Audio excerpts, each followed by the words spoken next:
asalaamaaleykum sama gars yi ñi nga am mbégte ak contentement bu yaatu dellu soit ak yéen ci seen concept Sublime Confidence mu doon concept boo xamante ne dañ ci relaté ay faits divers ay thèmes yoo xamante ne donc dafay nekk ay problèmes yu dal ay nit ñu war ci waxtaan jëm ci trouver ay solution tey nag ñu am benn cas boo xamante ne cas ba spécial la cas boo xamante ne donc mësul bokk ci ma doon xalaat ne maanaam dina ma arrivé maanaam nit dina ñëw waxuma problème bu toll nii ak bu mel nii démb la à 23h55 laa jot appel bi benn femme bu baax macha allah mais bu nekk ci ay jafe-jafe bu nekk ci ay problème bu nekk ci souffrance bu nekk ci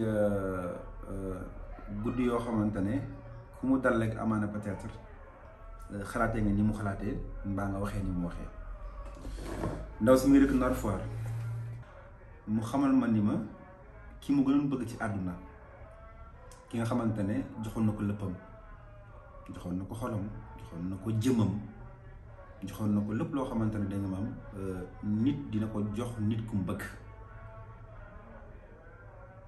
donc ñu dund lu nekk ñoom ñaar parce que nee nañ mine de rien def na ñoom ñaar 5 ans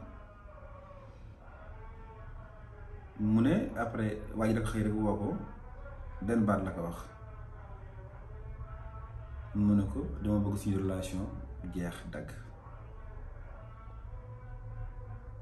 nee na mu ne ko ndaw si ne ko lan moo tax nga wax ma loolu mu ne ko je ne t'aime plus tout simplement daal di coupé téléphone ndaw si nee na dafa meloon na ku nekk ci ay gént dafa meloon na ku nekk ci benn dëkk boo xamante ne amul nit amul être vivant amul kenn kuy nooyi nee na woon a waa ji ay maintes reprises mais chaque fois su ko wooyee même chose la koy wax ne ko ne te fatigue pas bul sonn defoo ma dara amuñu benn problème mais man maa la bëggatul man maa la sentiratul donc boo gisee leneen boo gisee keneen demal parce que bëggatuma la je ne t'aime plus excuse-moi franchise mais noonu la demee je ne t'aime plus loolu la ko wax nee na bu ma woowee démb nag loolu mooy problème am mu ne dafa bëgg a xaru parce que amatul benn yëg-yëg maanaam ci dund gi tey loolu moo suñu thème ñu fas yéene ci dugg ak précision ñu fas yéene ci dugg ak nu mu gën a rafetee parce que aussi maanaam thème bu sensible la thème bu xaw a doy waar la benn instant mais de toute façon dinañ ci indi suñu xalaat.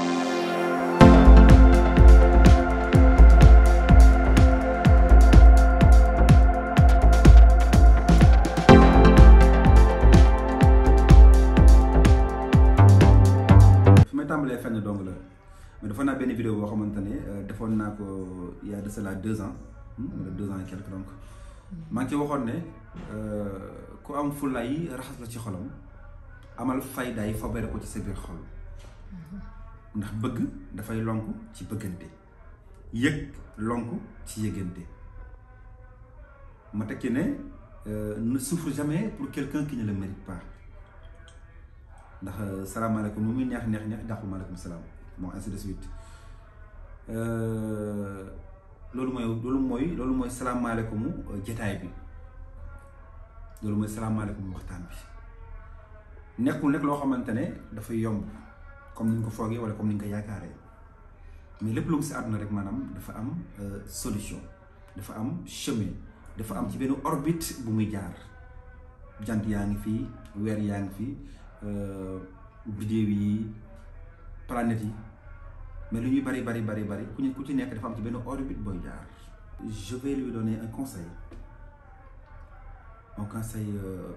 boo xamante ne donc c'est juste maanaam éclaircir certains points parce que pour man la suicide n'est pas un acte choisi du loo xamante ne nit moo koy choisir nit moo koy bëgg wala nit moom moo ci jël engagement en matière de suicide on ne parle pas d'engagement c'est pas un engagement ni une décision non.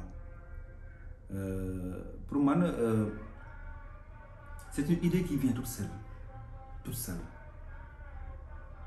te lan moo koy indi moom mooy le plus souvent souffrance bi nga xamante ne moom mooy nekk ak yow dem ba dominer la naqar bi nekk ak yow dem ba ëpp la doole. C'est pour cela que nekkul une décision ni un engagement mais c'est tout simplement nga rencontrer benn problème bi ëpp la doole. moo tax war naa ko tamit sama benn vidéo ne problème boo ko bëggee résoudre foog nga mag ko ëpp ko doole ngir nga mën ko yóbbu kat après mais comment faire.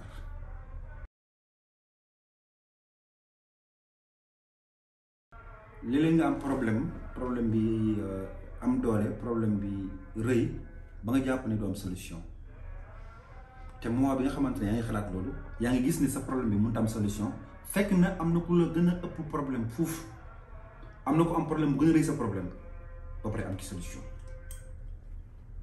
donc quel que soit problème bi nga mënti am quelle que soit situation bi nga mënti nekk suicide xaru du solution c'est pas un soulagement.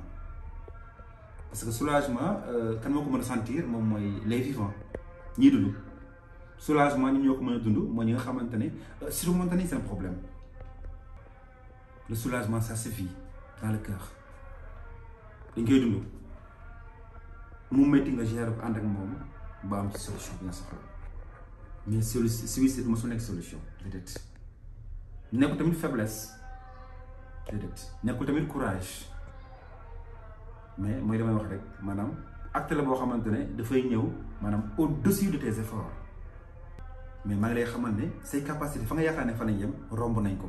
parce que benn tu es un être humain ñaar yàlla def la façonné maanaam ci façon bu gën a extraordinaire amul benn problème boo xamante ne nit mu ko gérer ça n'existe pas quel que soit problème mu mën ci doon gérer ko ndax lan il n'est pas le centre du monde.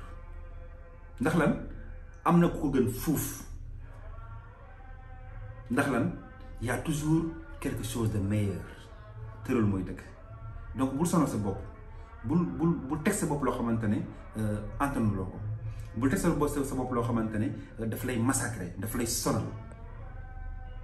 Relève-toi, avance et essaye de guérir ta blessure. Parce que àdduna bi képp koo gis ci àdduna mos am blessure tout le monde ñi gën a am diine ñi gën a am xam-xam ñi gën a baax ñi gën a bon ainsi va la vie. gis nga jant bi nii jant bi képp ku romb ci mbedd mi mu tiim la. Donc qu'est-ce que ça signifie? Ça signifie tout simplement que le soleil brille pour tout le monde. Nous ne sommes pas dans ce bas monde pour souffrir éternellement. Non. Tu vois, am nañ ndeyjoor am nañ càmmoñ am na ñaari bët ñaari nopp guddi bëccëg suba ngoon tey ak démb. Ainsi va la vie. Tey day métti ku ko jàppane dootul neex mais soo mën naa neex lool ba nga fàtte ne mos naa métti. Ainsi va la vie. Il ne faut jamais perdre l'espoir. Non. ci nga jàpp mu jàpp la nga jox ko sa xol mu jox la xolam mu xëy benn jour ne la carrément je ne t'aime plus. delluwaatal ci sa bopp delluwaatal ci sa personnalité delluwaatal ci sa fula delluwaatal ci sa jom. C'est dur métti na mais lu métti du dal xeer nit lay dal te amul benn naqar amul benn mbir boo xamante ne nit mënu koo ñàkk nit mënu koo bañ a surmonter amul. la moo gën a métti ñàkk ndey ba ñàkk bàyyi la moo gën a métti ñàkk xarit bu sa siiw rek sa confident bari na. donc yow li nga ñàkk il n'est pas mort. Il n'est pas parti. Disparaître le demul fenn. Il a eu l'audace, le courage, l'ingratitude d'être face à face avec toi. Te dire carrément, verbalement, je ne t'aime plus. Non. Ëppale ma alal mais dama ëpp fulla. melal ñu la neex mais du ma nangu nga gën maa baax juddu doonal ku la neex mais sama wane ne bëggatoo ma am fu lay delluwaat ci sama bopp waaw toog ci sama bopp day métti nag métti gi day saf sàpp parce que lan moo tax da nga koo miin parce que lan moo tax da nga koo bëgg parce que lan moo tax tu avais des projets des rêves avec lui c'est tout à fait normal amul ci àdduna benn blessure boo xamante ne ça ne fera pas mal ça n'existe pas non amul c'est ça toutes les blessures font mal toutes les blessures amul benn blessure boo xamante ne du métti ci àdduna mais il faut laisser le temps de se faire guérir c'est ça. La Chine a été détruite par la bombe atomique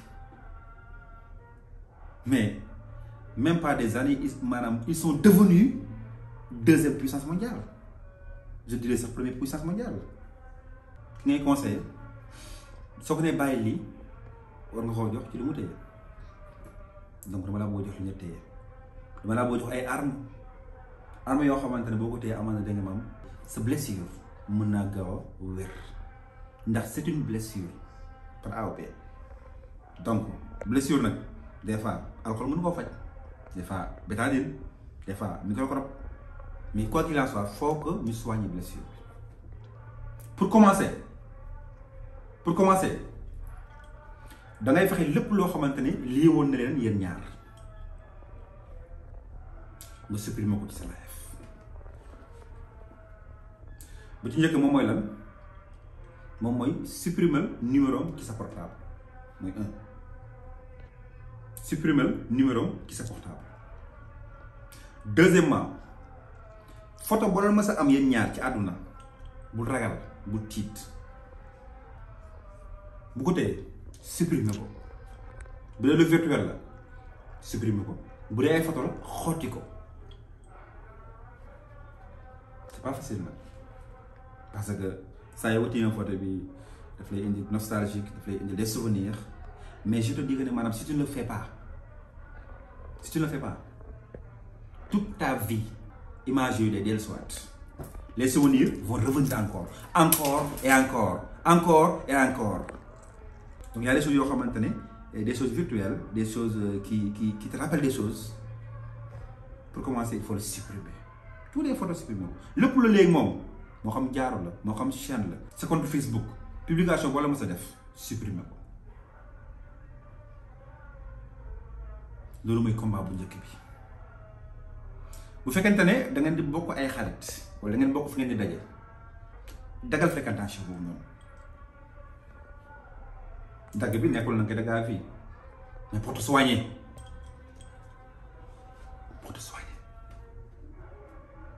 donc loolu mooy première des choses lépp loo xamante ne lu leen doon liyeel yéen ñaar il faut le couper catégoriquement su dee lu ñuy téye la maye ko baa nga xotti ko bu dee lu virtuel la supprimer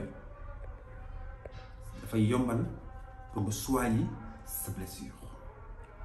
Beneen point bu ci topp maanaam pour que nga gaaw a guérir ci ces blessures mooy ne reste pas seul non ne reste pas seul ça te rappelle des choses dafay développer ay pensées yoo xamante ne daf lay souffrir loolu da lay sonal. Nous avons tous des amis yoo xamante ne nous les faisons confiance gisal ñooñu ngay waxtaan ak ñoom te en plus lépp loo xamante ne blocage la écoute-moi très bien li ma wax ni c'est très important lépp loo xamante ne blocage la ci niveau bii lay nekk boo ko fi bàyyi génne ko verbalement avec un ami boo xamante ne tu as confiance en elle génne ko parce que boo amee déception boo amee rupture amoureuse forcément da ngay am loo xamante ne dafay mel ni blocage bu nekk fii j'en parle parce que dund naa ko comme tout le monde mën na nekk ak yow pendant des mois des jours ça dépend mais fii lay nekk doo mën a lekk parce que doo am envie lekk doo mën naan parce que doo mën a envie naan solu ak sangu sax doo am envie boobu noonu doo am envie sangu doo am envie sol yére benn yére mu nga ko sol pendant une semaine boo nekkee ci rupture amoureuse boo nekkee ci déception boo nekkee ci trahison bon ku nekk ak nu mu koy gisee quoi doo mën lekk doo mën naan tu n'as pas envie de se laver ni de changer tes habits donc essayel maanaam bañ a wéet pas nag ngay wër dëkk bi di dem non trouve tes bons amis say xarit yi nga xamante ne say gaañ kës lañ nga dem toog ak ñoom di waxtaan ak ñoom di changer les idées di wax ci li nga xamante ne naqari na la il faut parler mais pas n'importe où pas n'importe quand mais choisis tes bons amis c'est très important parce que am na ñoo xamante ne boo leen waxee seen problème dañuy juger baa ñu jox la conseil bu baaxul baa ñu dégg la déggin bu baaxul genre nit ñooñu dañuy décourager lu nit genre nit ñooñu noonu boo dajee ak ñoom donc mun nga def le pire genre nit ñooñu boo dajee ak ñoom mun nga gën a réer ci sa problème mais j'ai bien dit il faut choisir tes bons amis ku ci nekk am na ko suñu gën la nekk ci yow waxtaanal dem leen restaurant kaf leen ree leen même si même si tu as du mal à sourire à t'exprimer essaye ça va venir mais boo gaañoo baa nga tàmm bon da ngay dem ngay jaabante ci lii da ngay jaabante hôpital tu vois aller retour loolu mooy soigner blessure bi c'est partout noonu la mel même procédure la soo daggee baa nga am blessure baa nga feebar da ngay dem hôpital di ñëw aller ok rendez-vous le 5 mai nga ñëwaat rendez-vous le 4 décembre tu vas et tu reviens jusqu'à que la blessure soit totalement guérie. C'est la même procédure. Il n'y a pas de différence. Il faut essayer. Day métti sa xol bi day jam. Tu as envie de mourir. Tu n'as pas faim. Tu peux essayer une semaine sans manger. Assurez-vous bien que yaa ngi déchargé wu. Quand on a une déception, il faut se décharger.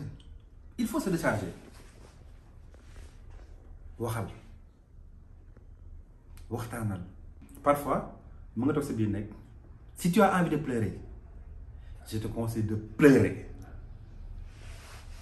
parce que tu en as besoin ça fait partie ci thérapeute boobu la bokk ci faj bi la bokk quand on pleure pas on souffre davantage quand on s'exprime pas on souffre davantage donc pleure encore et encore. Même si tu as besoin de crier, crie là où personne ne te verra, surtout. Ou bien devant ta meilleure amie. Au cas échéant, pleure seul. Pleure au fond de toi. Il faut se décharger. Parce que aussi l'amour, c'est tout ce qu'il y a de meilleur. C'est le cœur glacial. Tu n'es pas dans une souffrance éternelle. C'est juste le passage des nuages. Des fois baykat dina ji taw bi yéex a ñëw xol bi dina xaw a yëngu tuuti parce que day sikki sàkka dina ñëw lu ñëw dina teel a ñëw wala du teel a ñëw sama ji bi baa du yàqu wala dina yàqu. C'est naturellement comme ça.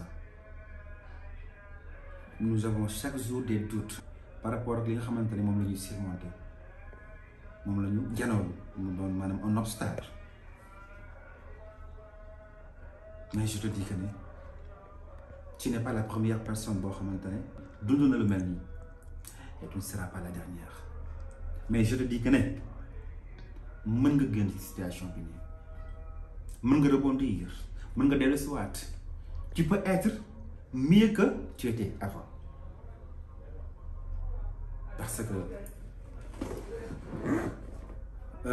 les blessures les plus terribles les plus lourdes les plus choquantes le plus souvent nous rend très fort des fois nga jënoog loo xamante ne da nga jàpp ne mënoo koo daan mais ci biir sango bi ci biir maanaam jokkalante bi ci nga yëgee ne mais kii war naa ko mun daal nga commencé di ko gëm ngay dem di ko gëm ngay dem di ko gëm ba jékki-jékki gis ko ci suuf yow nga ne ci kawam li may wax nii Balla Gaye mën na ko seede mbaa Yékini ba Modou Lô ku ci nekk mën na seede li may wax nii parce que ku ci nekk dund na ko que mu wax ko mu ñàkk koo wax. amul benn déception ci àdduna bu nit ki am te mënu ko surmonter ça n'existe pas amul jëlal temps boo waree jooy jooyal boo waree yuuxu boo waree loo war a def ko mais surtout ne te blesse pas parce que li tax tu es déjà un être blessé donc il faut pas se blesser davantage bul dóor miir yi bul toj verre yi non ne le fais pas ne le fais pas. C'est dur nag ça ne sera pas facile mais ne fais pas ça bul toj ay verre bul jël ay paaka di dagg non ne le fais pas tu es déjà une personne blessée donc lan ngay xool nag ngay def ba guérir xool nag ngay def ba génn ci situation bi nii moo xam religion boo mënti bokk boo mënti doon musulman chrétien bon je sais pas boo mënti bokk il faut prier il faut demander de l'aide à Dieu parce que c'est très important. Dieu est dans nous, comme nous sommes dans lui. Que tu sois chrétien, que tu sois musulman, prier, parler avec Dieu, c'est très important. Très important. Ça nous aide à surmonter beaucoup de choses. Beaucoup de choses. Parfois, on fait un voyage. Par exemple, ñu war a jógee fii dem Canada wala ñu war a jógee fii war a dem France Paris mais ay partition la lii da nga koy jël oto taxi ba aéroport tu ne vas pas prendre un avion jusqu'à l'aéroport tu ne le feras pas donc da ngay jël oto ba aéroport après nga dem enregistré wu am loo xamante ne tu marches avec tes pieds ba enregistré wu jël vol wàcc donc ainsi de suite. Maanaam ay partition la lii tu le feras avec ton intellect ta pensée positive ton fort intérieur lii tu le feras avec tes amis lii tu le feras toute seule leneen lii tu le feras avec l'au-delà Dieu le Tout-Puissant. am na aussi beneen point boo xamante ne war nañ ci bàyyi xel mooy ci moment thérapeute bi war nga bàyyi xel ci point boobu muy benn point boo xamante ne c'est très important. C'est une question là. Il faut te poser la question. Pourquoi ça n'a pas marché? Pourquoi ceci est arrivé? Le plus souvent, ce n'est pas l'homme qui va te le dire. Le plus souvent, ce n'est pas l'homme qui va te le dire. Non. Ce qu'il faut, c'est à ce que moi, le plus souvent, je vais exactement l'IAM. Mais essaye de trouver, yo. Essaye de chercher ce qui n'a pas marché. C'est quoi le problème? Parce qu'il faut beaucoup de ci li nga xamante ne moo lay faj parce que y a pas de fumée sans feu. Y a pas de fumée sans feu. te lépp lu am réaction rek c'est parce que am na lu ko déclenché. Essaye de trouver maanaam lan moom mooy problème bi réellement. Est-ce que yow da nga ñàkkoon fayda ci kanamam? Est-ce que da nga yomboon ci kanamam? Est-ce que da nga ko doon jege tout le temps? Tu suppliais pour le voir. Donc pose-toi des questions. Parce que y a pas de fumée sans feu. Il faut mu am cause. Parce que le plus souvent victime bi le plus souvent moom mooy def li tax que le décroché le plus souvent. Soit que dafa ñàkk fayda ci kanamam. Soit que da koy bëgg baanaam ba waroon ko ne da nga boo bàyyi ma dee. Soit que. Parce que dafay am des éléments déclencheurs ci ëttub sentiment moom mooy le doute. C'est très important. Très important. Képp koy mënti bëgganteel il faut insérer le doute dans votre relation si tu veux que ça marche. Le doute c'est quoi? Reste soi-même. Impose ta personnalité. Bul lambaree si këram tout le temps bul ñàkk fer ci kanamam nekkul saa yoo la soxlaa rek moo gis la les hommes n'aiment pas ça après da nga koy saapi da nga koy soof parfois mu bëgg laa gis mais dis-lui que j'ai quelque chose à faire j'ai pas de temps si nag maa ngi ci domaine nag relation bëggante avant le mariage dama bëgg mu leer jigéen buy génn góor lu mu ko bëgg il faut que mu prendre ses gardes parce que nous les hommes dafa am nu ñu yàlla bindee nu bokk lekk nu ñu bindee jigéen. Les hommes c'est comme en quelque sorte les lions. Nous n'aimons pas les choses faciles. Non. Il faut que tu sois une femme. Il faut que tu sois forte. Parfois tu as besoin de le voir, mais tu restes chez toi. Parfois moi ne décroche pas. C'est pas que tu ne l'aimes pas, mais tu insères ce qu'on appelle le doute. Donc le plus souvent relation yi nga xamante ne dafay am ci diggante góor ak jigéen bu ku góor gi bu trahir ko jigéen gi le plus souvent ki ñu trahir moom mooy def li tax ñu trahir ko ku jigéen gi tamit noonu. Donc xamal lan moo ñu problème bi pour que nga jaaree ci maanaam mu yokk la xam-xam. Après dans le futur nga bañ ko defaat nga bañ ko dundaat parce que boo ko defaatee gannaaw ba nga gëstoo ba xam li waraloon maanaam lii am donc xoolal lan mooy cause problème bi exactement lan la. boo ko nee boo ko nee ñàpptee mu nekk arme maanaam ci sa biir maanaam jëmm ci sa biir xol ci sa biir xalaat. La prochaine fois ne le refais pas. Macha allah donc sama gars yi daanaka émission bi jeex na li may wax daal di ko tëjee mooy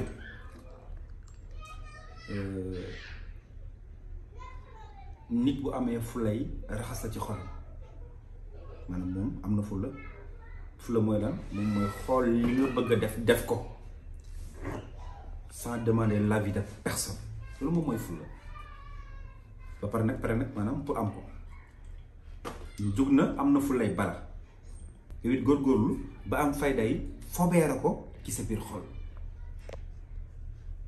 ndax nag lu ma la bëgg soo jàkkaarloog man ne ma yow laa gën a bañ ci àdduna parce que ça le mot dafa am ay synonyme chaque mot dafa am ay synonyme yi je ne t'aime plus loolu dong la synonyme yi je ne t'aime plus mais moom mooy àdduna ba mu daj yow laa ci gën a bañ neexul mais loolu la nañu ubbi suñuy bopp yi di essayer de voir les choses en face et essayer de l'accepter pour pouvoir nous soigner. C'est très important. Gis nga ki ngay génnal ngeen def ay at ba dara desul lu takk jabar mu ne la fa ñukk dem takk keneen ñoo bëggu la 100 ans après 10 ans après 50 ans après bu dellu si waxee tamit c'est pas vrai, il te veut du mal, il faut l'accepter. Nit ki nga bëgg na nekk ci cati àdduna ba na nekk Maroc, Chine, Australie, Ndoye Mbut, Mbirkilaan, tu vas la trouver là-bas et tu vas être avec elle quelles que soient les conditions, quels que soient les sacrifices.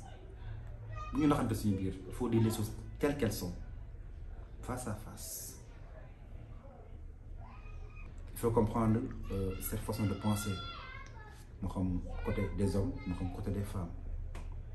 Parfois nga nekk benn jigéen plus de 10 ans, plus de 5 ans, plus de 3 ans mu koy benn jour daal ne sama yaay ñeneen daf may sama doomu nijaay bi. C'est faux. Elle ne t'aime plus. Y'a que ça. benn góor ngeen génn ba si yàgg mu ñëw ne la waa dégg sama papa daf may sama doom bàjjen bi wax naa ba sonn mais xam nga.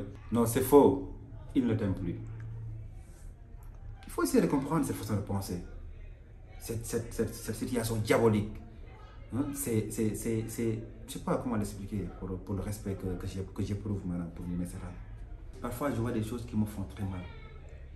Les familles ont maintenant donc dañ leen di coacher maanaam ci seen problème, dañ leen di dimbali ci seen problème. Parfois, on fait des conférences donc ñu côtoyer ay nit ñoo xamante ne ils nous parlent de leurs problèmes d'amour. aboutissement bi rebondissement bi c'est tellement compliqué mais bu leen nangu ku leen nax bu leen nangu ku leen di gëm loolu nekkul non kii dama ko takk parce que mënuma kon bañ a takk nangam sàngam mais yow tu es dans mon cœur c'est faux nekkul sax maanaam kii sa làmmiñam bay nekk ci xolam. Donc soignons nos blessures. Essayez de trouver d'autres couleurs d'amour, de sentiments, de pensée, de personnalité, de confiance en soi. C'est très important. La vie n'est qu'une école. Chaque jour, on apprend. Mais nag góorgóorlu bala ngay jàng mu doon lay jariñ. Macha allah gars yi vraiment loolu doon thème tey bi di amaat mbégte ak contentement vraiment saa su nekk jàkkaarloo ngeen ci waxtaan bu mel nii di leen wax tamit maanaam ngeen abonné ngeen aimé vidéo yi ngeen tamit commenté parce que aussi daf ñuy yokk doole ci liggéey bi mais aussi tamit dégg nga maanaam dafay yokk li nga xamante ne moom moo suñu gis-gis ak suñu xalaat maanaam ci li nga xamante ne moom la ñuy def di am contentement bu yaatu di leen jox encore dig daje ci ay fan yu néew bu soobee yàlla ak seen concept Sublime Confidence jërë ngeen jëf.